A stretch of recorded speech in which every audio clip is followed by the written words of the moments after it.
మద్యం ఎందుకు అమ్ముతున్నారు అన్న క్వశ్చన్. నిషేధిస్తా అన్నావు, ఎందుకు నిషేధించలేదు? 5 ఏళ్ల పాటు నువ్వే అమ్మి ఇవాళ దేశంలో అతిపెద్ద కుంభకోణాన్ని రాష్ట్రంలో క్రియేట్ చేసావు.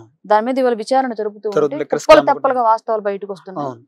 పెద్ద పెద్ద తలకాయలని జైలు పాలవుతున్నాయి. వీటన్నింటికి కారణం ఎవరు? జగన్మోహన్ రెడ్డి. ఉద్యోగాలు నిరుద్యోగం ఎక్కువైపోయింది. నేను రాగానే సంవత్సరానికి ఒక ఉద్యోగ క్యాలెండర్ ఇస్తా అని చెప్పేసి అన్నాడు. 2 లక్షలతో కూడినటువంటి ఉద్యోగ క్యాలెండర్ ప్రతి ఇయర్ 1,00,000 ఉద్యోగాలు. ఎన్ని సంవత్సరాల్లో ఎన్ని లక్షల ఉద్యోగాలు నువ్వు ఫిల్ చేసావు? ఎన్నిసార్లు క్యాలెండర్ ఇచ్చావు అని చెప్పేసి ఒకటి అడగండి. 2024 కూడా సేమ్ అజెండా క్యారీ అయిందిగా. కూటమి ప్రభుత్వం ఆ ఎజెండా తీసుకోవాల్సిన సిచ్యువేషన్ క్రియేట్ చేశారుగా.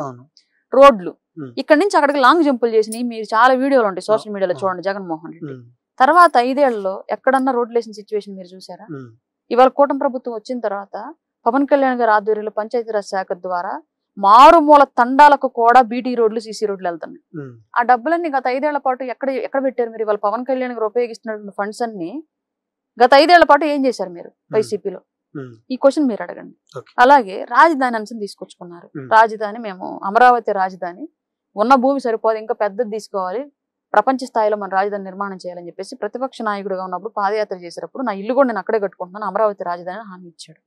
అసలు అధికారంలోకి వచ్చిన మరుక్షణమే తీసుకున్నటువంటి రాంగ్ స్టెప్ 3 రాజధానులు. అమరావతి రాజధాని కాదు, కమరావతి అని మాట్లాడాడు.